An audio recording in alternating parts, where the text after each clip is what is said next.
All right. You've just joined in the lab with Jennifer and Tamar. Hello. We were just discussing Tamar. Her name gets slaughtered. It rhymes with Kmart. Kmart. Tamart. Anyway, so can you turn that up a tad on my headphones? Cool. So we're hoping to have Dr. Sue Sisley on, but we did not get to confirm with her. So if we do not have her on today, we'll have her on next week. Tell us a little bit about Sue and how you met her. We both have met her, but... So I met her back in March. I flew out to Arizona to speak at a naturopathic doctor's, it was a kind of continuing education seminar conference. And she was the other scientist speaking there. So we also spoke with, the medical director.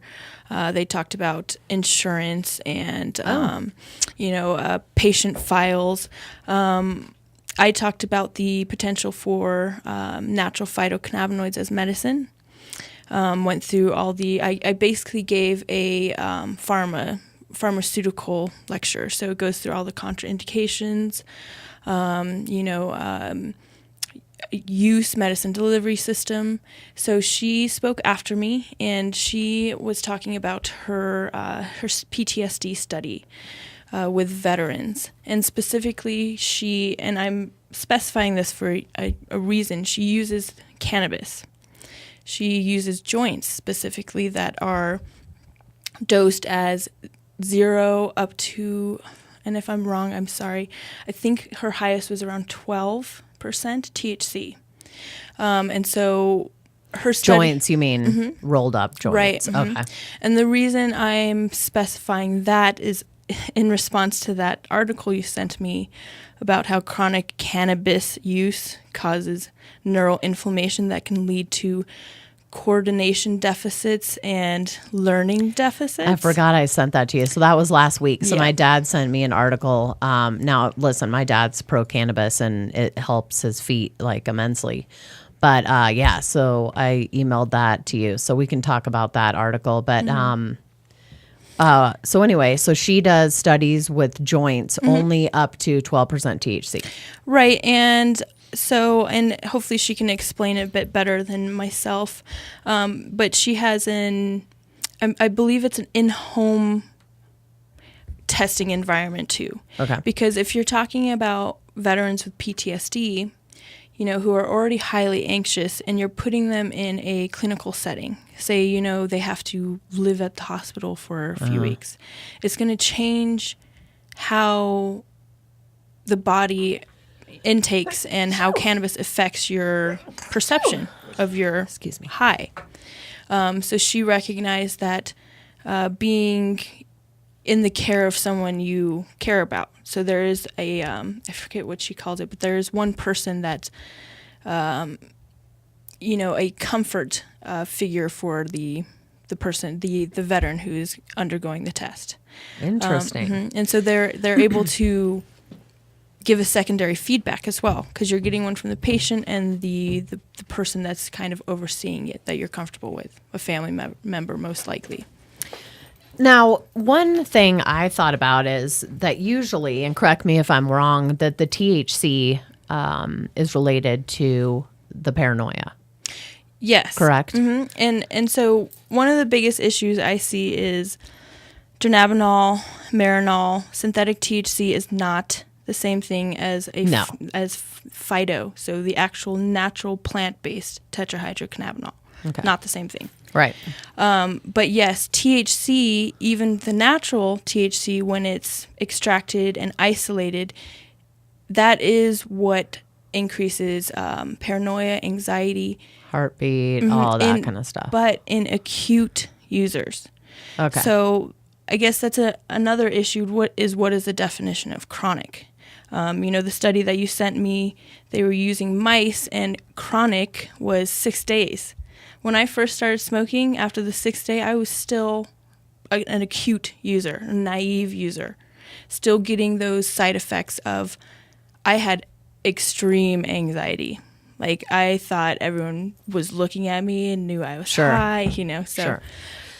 So you think that, okay, so that's interesting because that's the first thing people say to me, like friends from high school or whatever. How can you smoke that stuff? I just get so paranoid these days. And I'm like, yeah, because it's a lot stronger than it was before.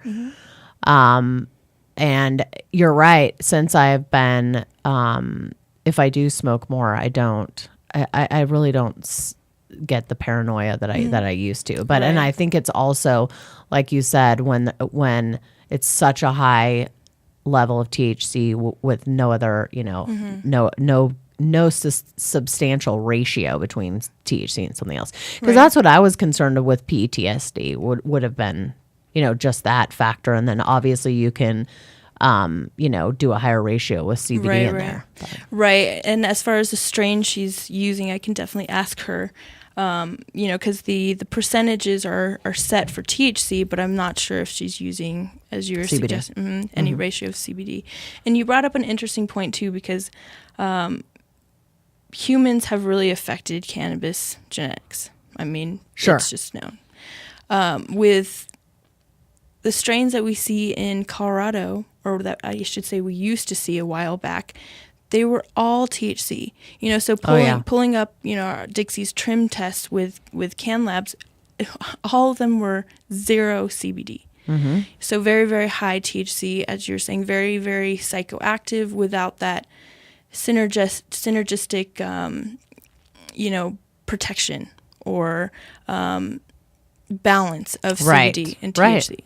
Exactly. With PTSD specifically, and I'm not sure if it's the same I'm pretty sure it's specific to CBD, cannabidiol, because CBD does not bind with CB1 receptors like THC does. So its mechanism of action is something else, still being figured out. Right.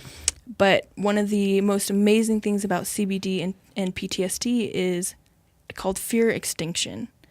So specifically, one of the biggest issues with PTSD sufferers are night terrors. Right. It's one thing to be anxious during the day, but when your mind is going to sleep, subconscious, those night terrors can pop up, and there's really little you can do to control that, which just exacerbates the entire cycle. That's why they drink and pop pills, so they just pass out. Totally. Yeah. So with cannabinoids in general, they help you dream less. Also with CBD, with the fear extinction, it stops the retrieval. So while you're asleep, it still works while you're asleep. Actually, I should say it mostly works while you're asleep, because it stops the fear memory retrieval. So it blocks the night terrors and the nightmares so that you can actually get rest. Sleep is very regenerative, but you can't utilize that if you're waking up from night terrors. Right. So with THC, if it is a high THC strain that she's using, that cannabinoid it's still anti-anxiety. With as we were talking, acute users, yes, you'll feel some anxiety, paranoia. Now I have CBD and THC that I use pretty much every day, but still, if I am just smoking, THC, I still have that anxiety, relief because I'm a chronic user. Sure. So that is definitely a good question we can ask her as far as. Well, and keep in mind too, when, like you just said, in acute users, and I just put this together right now, but when you go in or you get prescribed some pharmaceuticals, it's the same thing. It says for the first week or 2 weeks, you can experience nausea, vomiting, cramping, all of that stuff. So, when people say, well, then why does it have to start off like that? Well, the pharmaceuticals are the same way. They say that until your body gets used to this, you might have these symptoms. So that's not uncommon, first of all. Also, back to the strains and the CBD THC ratios. When I first started testing, it was strange because I thought my tests were wrong because you didn't get any CBD. Well, CBN, of course, because that's, broken down with heat and light. So it wouldn't make sense if you had CBN unless, it's old product. So the CBD, I mean, literally less than 1%, if you even got any, was common. And I'll never forget the first time I got 7. So then it was, 0.7, 0.6, maybe 1.1 or something. And I'll never forget the first time, and it was 7%. And I freaked out. I had him redo it like 5 times and called the customer. I'm like, oh my God. So now, of course, that customer has been able to breed and he has amazing CBD ratios now. But yeah, I'll never forget that first. And that was the summer of 2010. And that was like, yeah, no one was seeing anything. I mean, people are still don't understand what. And you say cannabidiol, and I say cannabidiol. Is that completely wrong? Cannabidiol. I say that in cannabinol. Cannabidiol. I mean, I've heard them both ways. Cannabidiol, maybe it's potato. I know, but who says potato? Somebody said that to me, and I go, who says potato? Good point. Or tomato? What? No, people don't say that. So I want to, if I'm saying it wrong. Now, I have heard it both ways by scientists. So I always say we could ask Ms. Shulam. We should. He named it. We should ask. So, anyway, so I just, she has been, well, when did she get approved for the PTSD study? And then it got held off and now it's back on, right? For the University of Arizona. Yes. So from what I remember, and again, hopefully Sue can correct me if I'm wrong. I was walking in and out of the auditorium when she was speaking, but, from what I understand, she had been ready for, I think it was close to 2 years. It was like 19 months. And that was, in March when she was giving her presentation, she was talking about how she essentially was set up with this study, but needed the go-ahead, the approval to go ahead. So as far as when she got approval. I think she got approval, but then I think either NIDA or NIH or somebody interfered, but then I think the DEA just came back out and said, go for it or something. I don't know. If any, if we can help these guys that went out and, risk their lives for us, you think we'd do whatever we can to help them out. And if it's cannabis that helps them out, who cares? Right. Would you rather have your son or uncle or dad, being able to remember your conversations and really engage in life using cannabis? Or would you rather have them on a slew of pharmaceuticals or drinking a bottle of Jack a day? I mean, come on, people.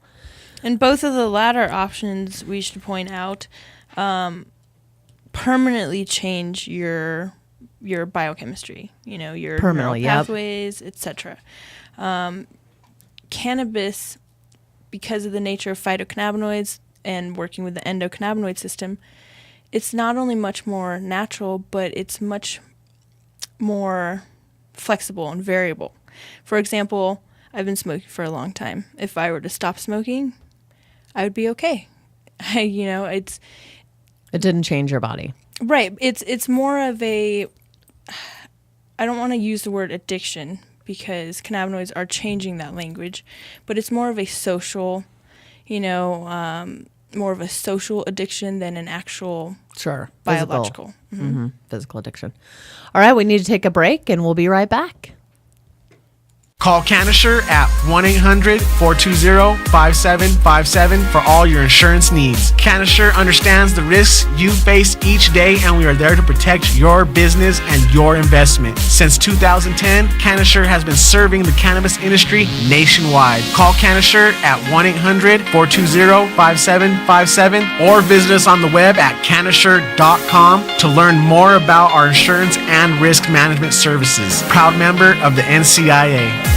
Blue Sage Microbes unveils the ultimate in superior soil, Ideal Soil, a 16-quart bag of the best growing soil ever engineered. Superior plant health and vitality is a direct result of the structure and chemistry of your soil. How good is your growing soil? Is your growing soil really balanced? How do you know? Well, Blue Sage Microbes has a newly designed growing soil that is the most advanced growing medium ever offered for cannabis cultivation. This is the only brand in the marketplace that provides growers with an ideal soil structure designed to work specifically with their cultivation systems. You will have your best grow results ever. Call now for a special introductory offer, 888-959-8551, or log on to bluesagemicrobes.com and experience a new level in growing. That's 888-959-8551. I'm Gary Johnson, and you're listening to iCannabis Radio, and I want to say, talk it up, Colorado. All right, and we're back. So we should go ahead and call her because I think she's going to have a lot to talk about. So Yes. Mr. Chris.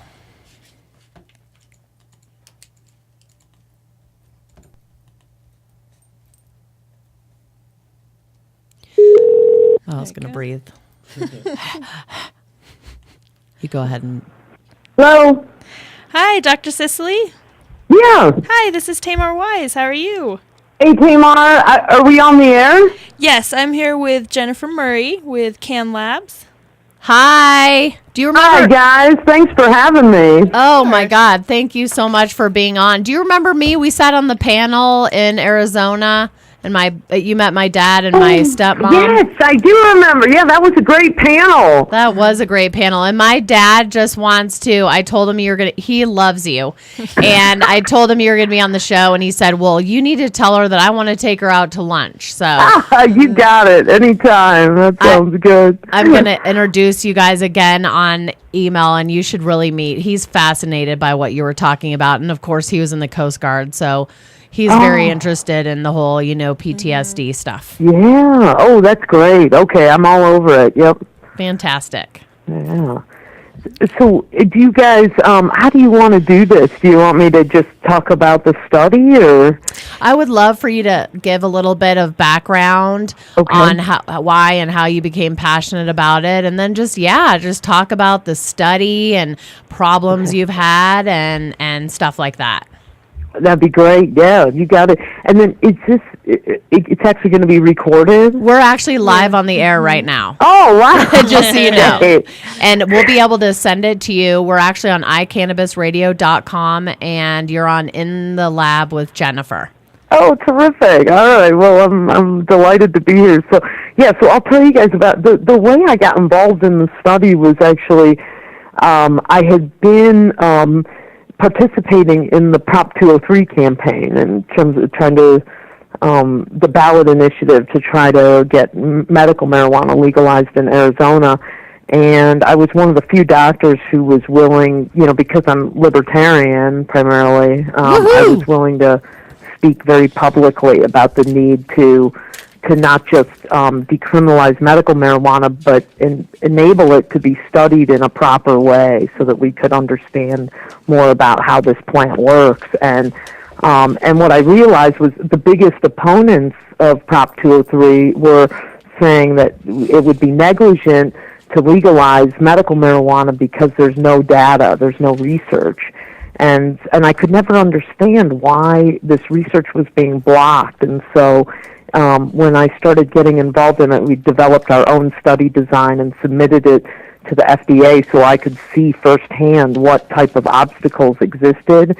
And I realized that these obstacles are very severe, and they could prevent any study that looks at efficacy of marijuana from being implemented. So what I mean by that is, if I was going to do a study on the harmful side effects of marijuana or the abuse potential of marijuana, those studies not only get green-lighted by NIDA, but they get government funding, and they get, it's an easy process. But if you dare to say you want to study the efficacy of marijuana in a certain illness, like in our study, for instance, we wanted to look at both the safety and efficacy of marijuana in combat veterans who have post-traumatic stress disorder.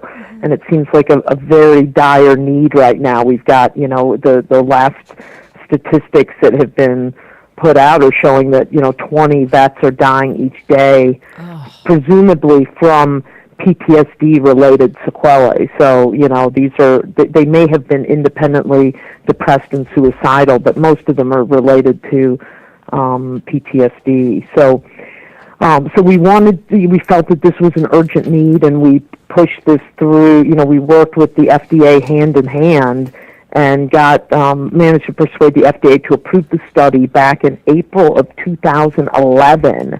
And now it's over 2 years that we've been waiting for NIDA to sell a study drug, the National Institute on Drug Abuse, and they have refused.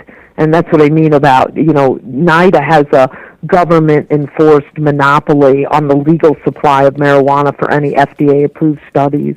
So even though the dispensaries here locally in Arizona have been very generous about wanting to donate marijuana for our study, the fact is that an FDA-approved study can't use any local, state-grown marijuana. It has to come from NIDA. NIDA has a production facility out of the University of Mississippi where they grow marijuana for any federally regulated trials. And so the problem is if NIDA doesn't like your study, they can simply refuse to sell an investigator study drug and effectively derail or shut down that study from ever occurring.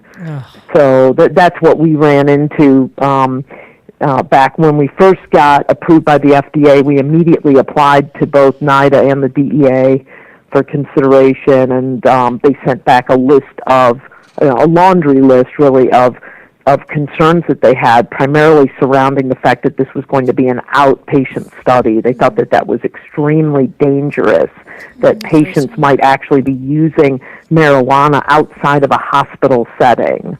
And they felt that the only way to do this study safely was to literally incarcerate these people in a hospital for 10 weeks. And we said, that's absurd. These patients, that we want to do a real-world study where patients are using botanical marijuana just like they would, like they're doing now, where they're using it in the shadows illegally. We'd like to see how patients choose to use the medicine within this protocol that's been approved by the FDA. But they felt that it was too dangerous, that study drug might get diverted. That's their biggest concern. How do we know that one of these patients won't go and sell the study drug to one of their friends or whatever? And how do we do that with any study drug? Hopefully that person wants to get better, or why would they be in the study to begin with? Right. Oh my I think that's what all of us just shook our heads. But, these are just basically excuses that they're posting to try to derail the study and see how long they can postpone this from ever. I think they're hoping that we would just get so worn out with their list of criticisms that we would give up, but we can't give up. Our veterans are too important. Oh my God. We're never going to let this study fall by the wayside. We're just going to keep pushing, and we have a lot of good support from our Arizona congressional delegation, and now other states outside of Arizona are starting to pay attention to this, because we're all looking for solutions to the problem of PTSD. Only medicines that we have on the market that have been approved by the FDA for PTSD are just Zoloft and Paxil. And for anybody who's been on those meds, knows that one of the biggest side effects of these is weight gain and sexual dysfunction. And it's really hard as a vet. You come home trying to reintegrate into your family, and suddenly you can't perform in the bedroom and you gain a ton of weight. It's really demoralizing. So, most of vets have gone through the gamut of all the FDA-approved meds, not just Zoloft. In fact, they've been tried off-label on numerous other meds, and most of them end up seeking out cannabis because they've heard from their colleagues that, all the anecdotal experience using marijuana to treat their symptoms. Nobody's arguing that marijuana is a cure for PTSD. We all know it's it's used for symptom control. But none of the other meds that we give patients are a cure either, right? If I give somebody No, they make you Zoloft, sicker. they're not going to get cured. They're just going to, they might be slightly better on it for the duration that they take it. And so that's what these patients seem to be using. I have a clinic with vets who have PTSD, and most of them report to me that, they've gone through the whole gauntlet of standard conventional meds and nothing has helped, or it had really onerous side effects, and finally they discovered marijuana and are able to use it in a very minimal way to help them control symptoms while still being functional and being able to hold down a job during the day. And that's, I think, the biggest thing we hear from vets is that they just can't sleep because the flashbacks and the anxiety is so profound at night.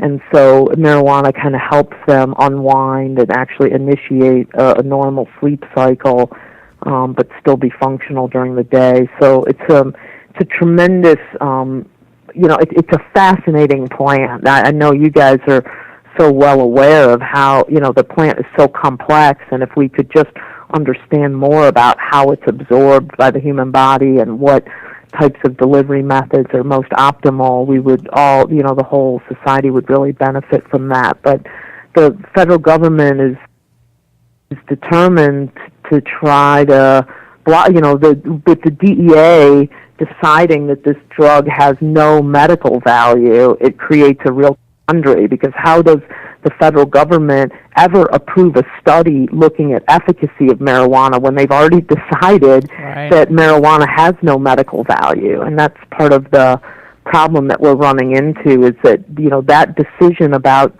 putting marijuana in Schedule 1 is completely unfounded. Anyone in the medical community would say, how did that drug ever get lumped in with all these other very, much more severe psychedelics that have could have potentially a much more harmful side effect profile. Marijuana has a very, minimal side effect profile. It really doesn't belong in Schedule 1. It clearly, there's no doubt that this plant is loaded with medical value, and we just need to understand it, to quantify it, to really collect some high-level data on it. So in the meantime, just to update you guys, because I know that y'all are wondering what's happening with that study. Yeah, the study is just stuck in limbo, right? It's going to continue to sit in the pipeline until maybe there can be enough political pressure from if our congressman can push things forward. There was a congressman, I think in Oregon, who was looking at submitting a bill to actually remove NIDA from the process of take them out of it, so that the question is, why is NIDA even involved? Once the FDA has approved a study and the University Institutional Review Board, the IRB, has approved the study, those are two layers of heavy scientific professionals who have approved who have deemed that this study is scientifically rigorous and worthy of being implemented.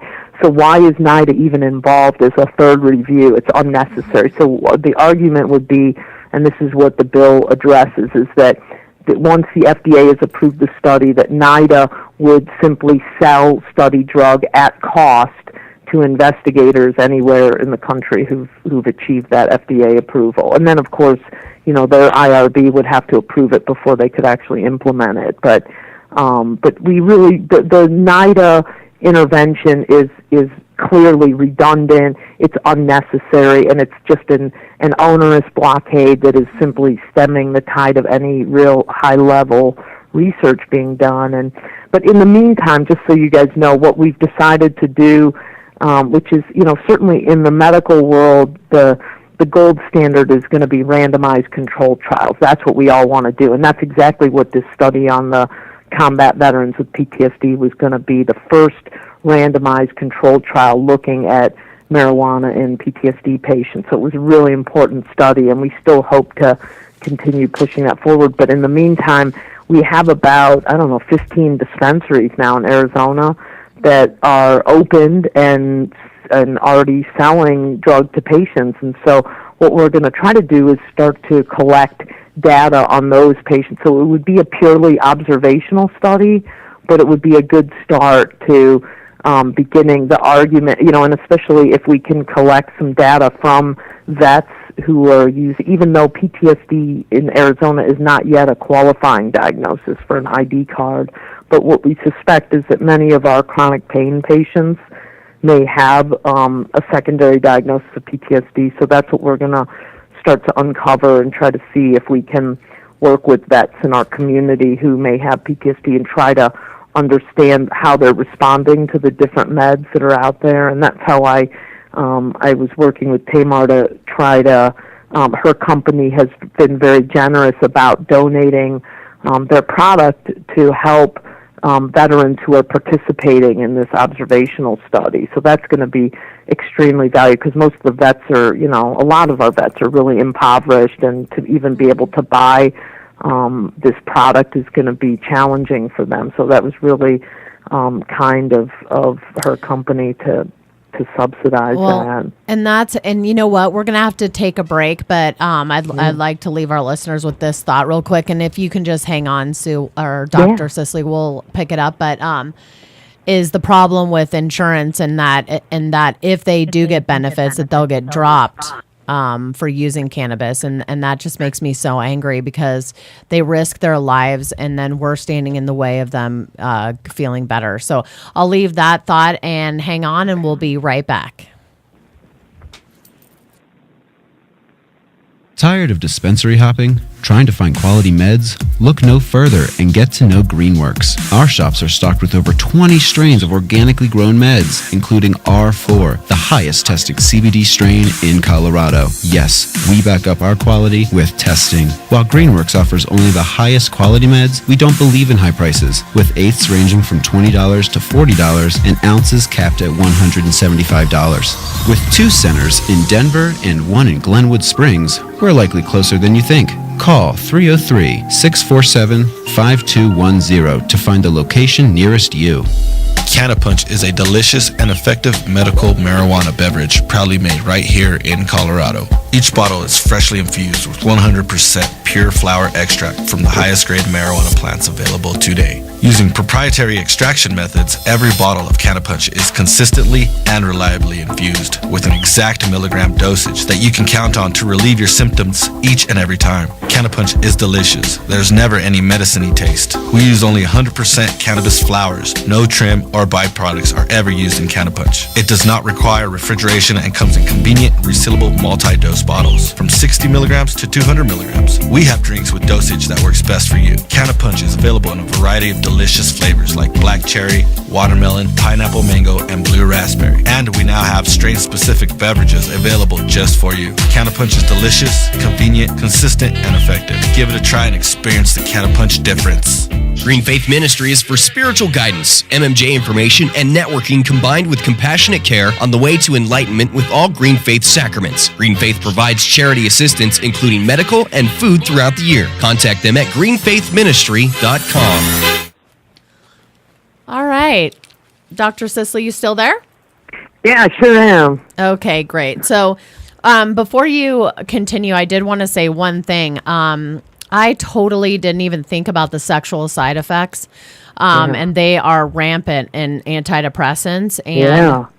And you're right; these young men come back, and of course we know that most everyone thinks of THC as an aphrodisiac, and I actually have talked to couples that this has helped save their marriage and their sex drive in general towards each other. It's actually pretty amazing. Sounds like another study. Yeah. I'll be in that right. study. There you go. We need to do a study of that. Yeah, it is fascinating, isn't it? How the that plant does. It does. People report all the time. It makes them feel more connected, and what a great way to bring a family back together than having. Just the fact that they're not anxious all the time would probably enable them to engage in intimacy and be able to be intimate with somebody a lot easier and in a more enjoyable way. So I think, I'm hoping that that's some of the data that we can collect in this observational study, is asking questions about sexual function and and relationships and all that. So we hope to have a really comprehensive study. But right now, one of the other interesting things about our Arizona program, which may be similar in other states, is that we've actually raised almost $9 million in surplus money through Prop 203. So all those people who've bought ID cards, medical marijuana ID cards, or the licensees, the dispensary operators who've purchased license, have created or have caused an accumulation of almost $9 million in surplus. So that's over and above what the health department needs to run the program. And so what's interesting about when you talk about marijuana research, one of the problems is that there is no funding for this, not like big pharma, grants. Where you're doing a study and you get pharma to bankroll. No, nobody is there to fund marijuana studies because it's off patent. So what you're going to do is, go to private, you can't go to traditional sources. Like you're not going to be able to go to NIH or CDC and get funding from them. So really the only source of funding is going to be through this surplus money. And so that's why we've appealed. That's another thing I wanted to update you guys on, is that we've written an appeal to the Attorney General here in Arizona requesting his opinion, his formal legal opinion on whether we can use that $9 million, a portion of that. We're asking actually that $1 million be moved into a statewide commission here in Arizona called the ABRC, the Arizona Biomedical Research Commission. So it's a governor-appointed commission that represents mostly scientists, but also lay people. And there would be a competitive bid process where investigators across the state could apply with study designs and a budget and see if that commission would want to fund that. And I think that that's clearly in the spirit of the ballot proposition. I think any voter who voted yes on Prop 203 would agree that surplus money should be used for research. But the problem is that we have an attorney general in Arizona who is not, who's well known for not being a friend of the medical marijuana program. So I'm not sure how this ruling is going to come down, but regardless, the physician community in Arizona is adamant that we need data. I mean, that's one thing that all physicians agree on. Whether you agree on marijuana as medicine, everyone agrees that this drug deserves to be studied properly. And one of the things that the organized medicine has come together, and they've passed a resolution saying we must eliminate all barriers to marijuana research. And that's a real culture change in Arizona, because physicians were not united behind that for many years, but now they are, and it's great to see that. So I'm hoping that even if the Attorney General rules against using that funding for that we will still sue the state and appeal that way to try to unlock that funding, to try to get some, because even if it gets unlocked, this year, it will still take years for that research to get done. It takes so long. Just the process we went through to get FDA approval for the PTSD study took 2 years just to develop the study design and get it through so it's really rigorous. I think people don't understand how long it really takes to get this done and actually get it to publication. We could be 4 or 5 years away. Oh yeah, we know all too well. It's just funny. This industry has a really hard time, research and development. They started with throwing, some flour in a brownie mix. So it's going to take a long time, a while to get there. But did you see that I think it was the mayor convention, all the mayors just met in Las Vegas, and one of the line items because I obviously didn't get all the paperwork, but one of the line items said basically, we all agree to leave it up to states for cannabis. I wish I had the exact verbiage. I was super. I mean, that's huge.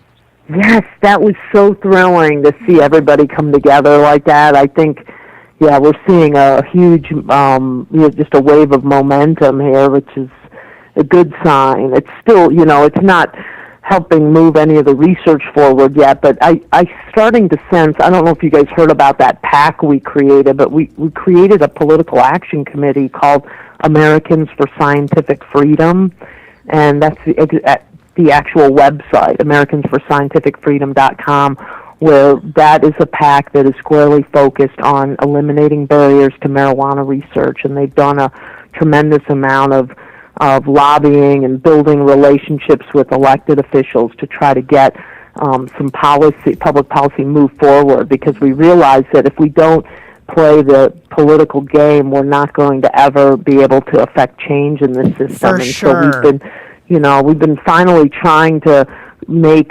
strategic donations to select elected officials or folks who are campaigning to show, first to educate them about this movement and why it's so important, but then also to see if we can use, they can help us to become sponsors of legislation. For instance, we got a major bill passed this year in our Arizona legislature that allows marijuana research on university campuses. That was actually banned, if you can believe it. You weren't allowed to do it on campus. And, if you try to do marijuana research anywhere but the universities, you're going to find a lot of resistance. You can imagine when I tried to shop this PTSD study around to private sector landlords, they were like, no, what are you talking about? You want to do marijuana research in my building? No. That's what's happening right now. So that was a big achievement. The governor just signed that about a month ago. So that was a good start to at least we have a home for this. Now we need to find funding for this research, and then we have to break open that NIDA monopoly and get NIDA to sell a study drug, and then we'll be in good shape. What bill was that? Because I'm trying to, there is a campus here that wants to certify the labs, because I don't know if you heard, but our regulations came out today, emergency regulations, of course, because that's how our government works. But so they're requiring testing.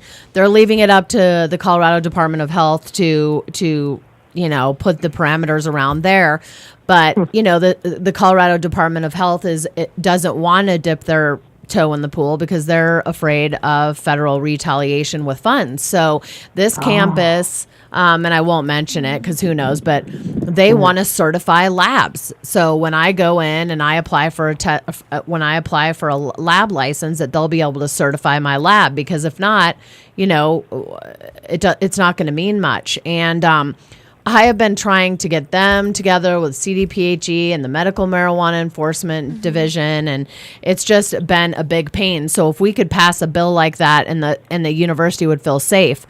So which bill was that in Arizona? Yeah, it was called SB 1443, and I can send you guys. I'll email you the actual That'd be awesome. Copy of the signed bill if you want, and you can use the exact. We'd be honored if you'd use our language, and that would be actually great. The beauty of it was really short bill, so it was like a half a page, so it's perfect. Not much to digest, but enough to really get the point across. And I think that anytime you're advocating lab testing, it should be a no-brainer, So I would think that would be a really good and a great way to get traction with sensible people in Colorado who understand the importance of lab testing, Well, and we have some big universities here, too. I mean, some big science universities, CSU. Mm-hmm. I graduated there with a degree in microbiology, CU. I mean, there's some good places here. Now, back to the PAC.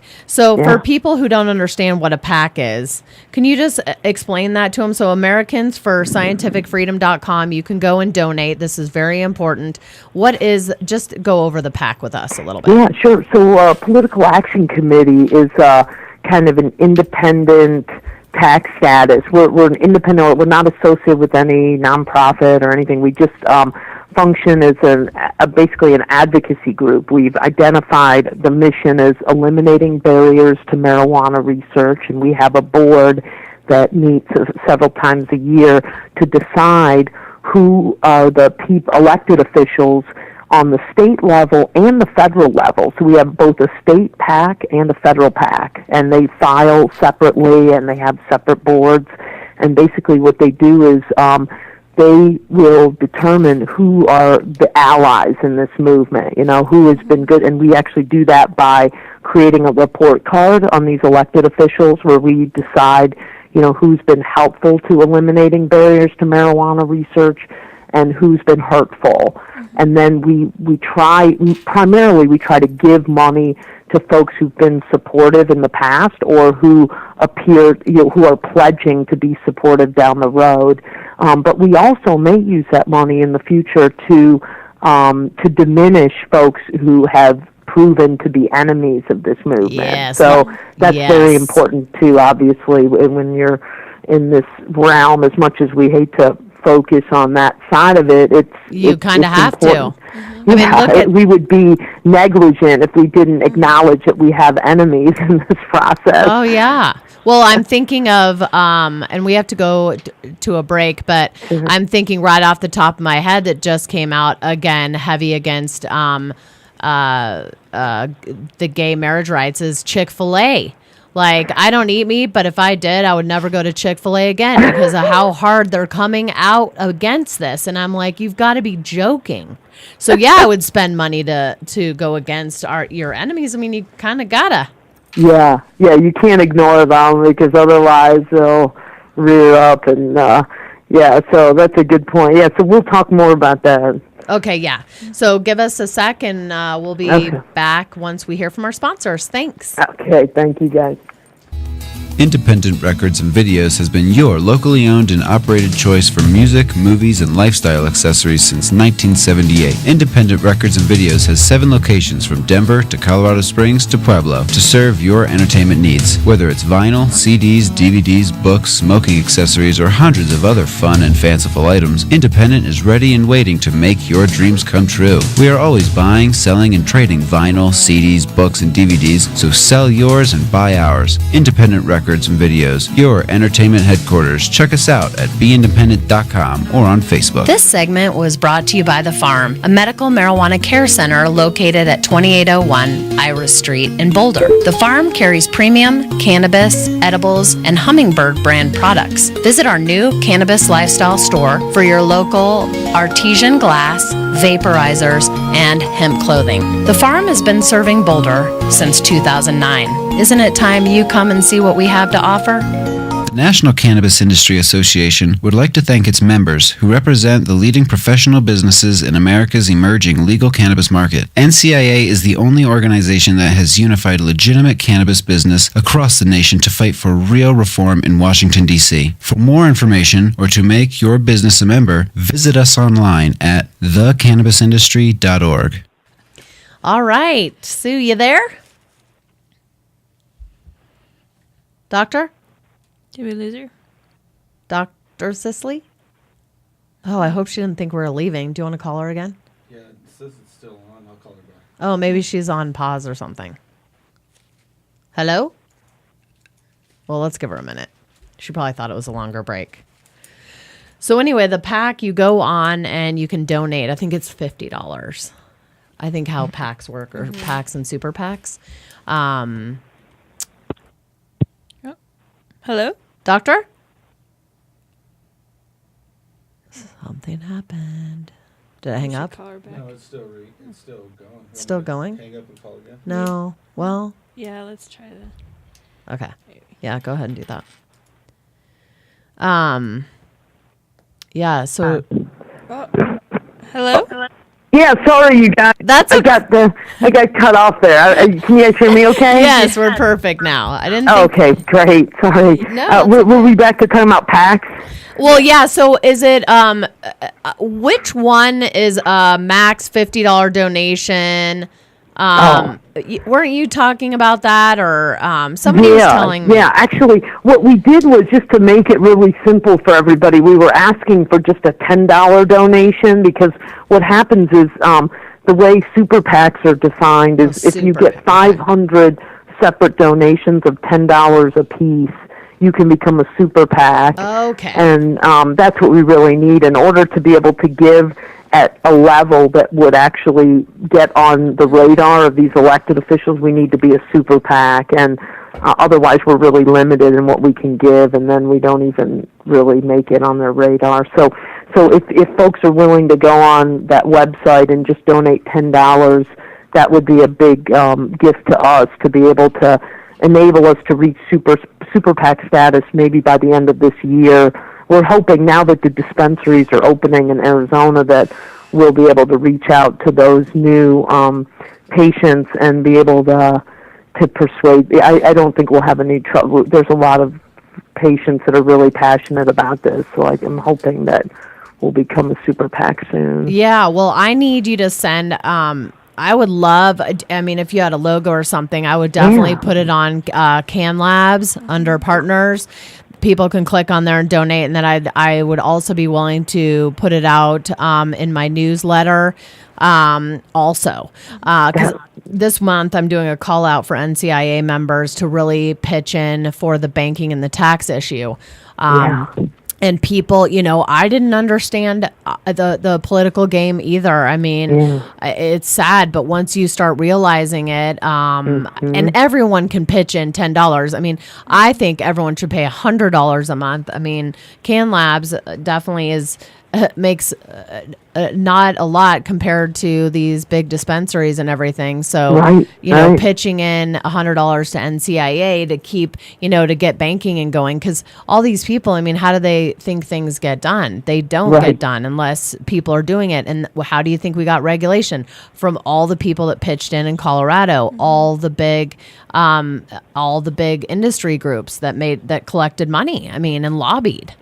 That's a great point. Yeah. We're hoping to do the same thing in Arizona, but I'm afraid that our industry out here is too young to know how important the political process is. But we'll see. We're hoping to get a similar ballot initiative to what you guys had in 2016. So right. We'll see if that happens. Have to have people out there on the front lines talking about cannabis to these national lobbyists. And, NCIA is the only national group right now doing that. Do you guys have even an industry group in Arizona? Not really. We have some really dedicated folks who've developed sort of a chamber of commerce. I think they call it the Wellness Chamber of Commerce. And they're just now starting to really meet and formulate policy and an agenda. So I think they've managed to already come together, though, on some really important efforts. For instance, we had a legislator who was pursuing a repeal of the medical marijuana law in the state, and he actually submitted a bill asking that it be repealed or that it be put back on the ballot, and asked the voters to repeal it. But fortunately, that effort was suppressed by some really, dedicated people here. I think that Chamber of Commerce managed to actually hire some political consultants to help them squash that, which was really, because that would have been a tragedy for all these patients that have finally gotten access to it, finally gotten relief from a lot of the various illnesses they have. And imagine that turn the clock back on all those people would be really brutal. Yeah, and the fact that I know, and that's why what all these upcoming states need to realize is, we need to stand strong as an industry instead of, fighting amongst ourselves in the industry. And the quicker we can do that and stand together, we have enough fights to fight. We don't need to be fighting each other. That's the truth. You're right. Yeah, slowly I think it's going to happen. But, we'll see. But there's hopefully with more and more of the general public, people outside the industry realizing how safe and how low the toxicity is with marijuana. I think we're going to see this drug become more and more mainstream and maybe rescheduled someday, maybe unscheduled, not even on a DEA schedule at some point. Yeah. It definitely shouldn't be scheduled, that's for sure. I know that, I can't lie. If they deschedule it or they reschedule it, pharmaceutical will be right there to, turn it into a mess, because there's no way they could do anything that's not synthetic. I just don't see how they could do. They just couldn't do it. So, and as we know from Marinol, this plant cannot be synthetically made. It's just not, it doesn't work the same. No, it doesn't. That was the biggest comment we got. Probably, I'm sure you guys got the same, that the opponents of this, or the folks from Drug Free Arizona, said, "Why do you need this? We already have Marinol." And I think folks, don't really. They need to talk to patients who've tried Marinol and see how disappointing that is. As a single synthetic cannabinoid just does not cut it for having, legit medical efficacy. I think all of us would agree that that entourage effect of all these cannabinoids working together synergistically is really where the efficacy is derived from. And I wish that we could persuade them. But someday, like I said, if we can get this research going, we'll keep moving the needle forward, Yes, absolutely. And have you been keeping in touch with the kids and the Dravet and Dozer and all these seizure disorders? Yes, that is something really special to see the way these these children have responded to cannabis in various forms has been astounding and so life-changing for the families who, had expected, they pretty much assumed that their kids were going to be disabled for the rest of their lives. And or suddenly dead. They're seeing Or dead. So I think that is going to be probably the most compelling public statement when not people outside the cannabis industry see the way children are responding to the medicine who had absolutely intractable illnesses. Right. That's going to be a huge point. Well, and that you don't need a clinical trial, right? Yeah. I mean, of course you need clinical trials, but I mean, you don't need when a little girl, her mom's planning her funeral, and the first time she takes this high CBD cannabis oil, she doesn't have a seizure for a week. Tell me that that's not the cannabis working, and now she's off all pharmaceutical and 90% seizure free. I mean, it's incredible. And if people would just take 2 seconds to educate themselves on that only, I don't care whatever else. If you could just picture that, I mean, because anybody that's against it would do anything for their children. I don't care what it is. It's true. I mean, that was probably the biggest turning point in Arizona against that medical marijuana repeal effort that happened this year, was that we had a really prestigious attorney in Arizona named Melvin McDonald. He was U.S. attorney under Bush and I forgot who else, Bush and Reagan, and he is now, just an attorney in private practice, but he came out publicly and talked about, and he's a very conservative man. He lives in our Mormon community here in Arizona, and he's, super respected, but his son had seizure disorder from a motor vehicle accident after a traumatic brain injury, and he had been through the gauntlet of every standard anti-epilepsy drug, and none of it worked, or it was just so disabling. And suddenly they found marijuana. This little,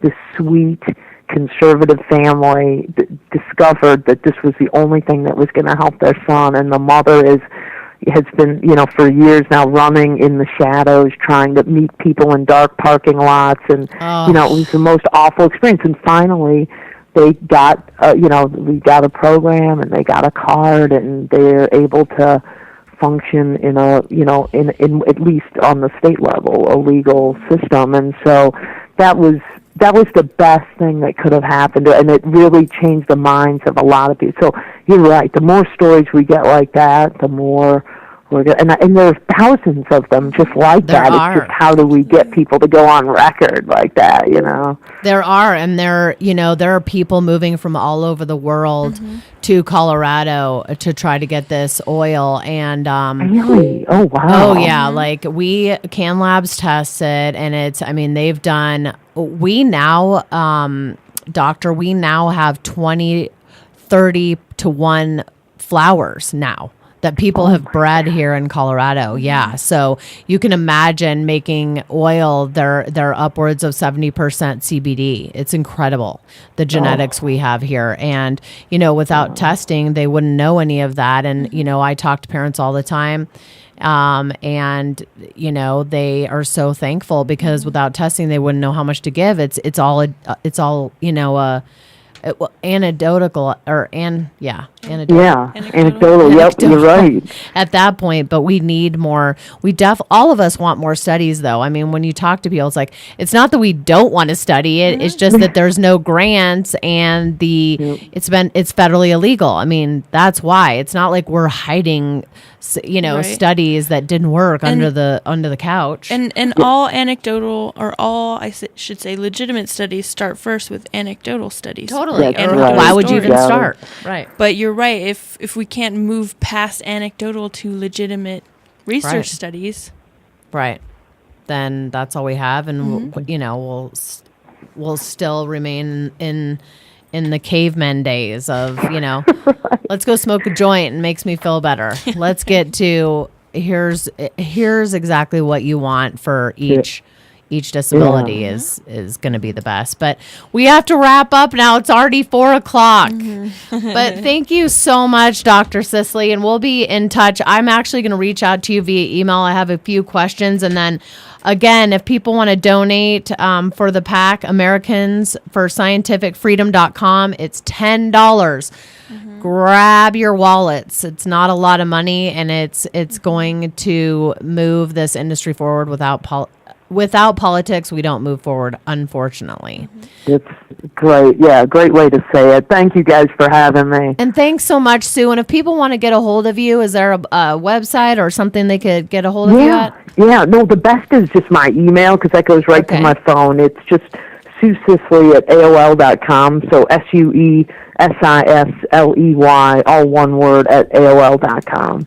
Fantastic. And we'll have you on again. And are you going to be in Colorado anytime soon? I hope so. I'd love to. Actually, we were just there for the Bluegrass Festival in Telluride. Oh, were you? I've never been there. I heard it's amazing. It is. I think I'm going to have to go back every year. It was that fun. So, but we'll definitely make another trip out because we love it. And I think you're right. The universities in Colorado are so stellar, and there's a lot of really passionate investigators that I'd like to work with on research. So, I will get you in touch with some of them because, like I said, I'm working with some of them. So, great. It would be great. But thank you so much. yes, thank you. Thank you, guys. Take good care. You too. Okay. Bye-bye. Bye-bye. Oh, she's so great. Like my dad was, he's like, she's amazing. We need to talk to her. This was after we were on the panel, and then I told him, and he's like, I want to go to lunch with her. So I'll set that out for you, Daddy. All right. Well, we got to wrap up. And if you, of course, ever have any questions, Jennifer@canlabs.com, or you can comment at iCannabisRadio.com. We would love some show ideas. What do you like? What do you don't like? And yeah. All right. That's it for today. Sayonara.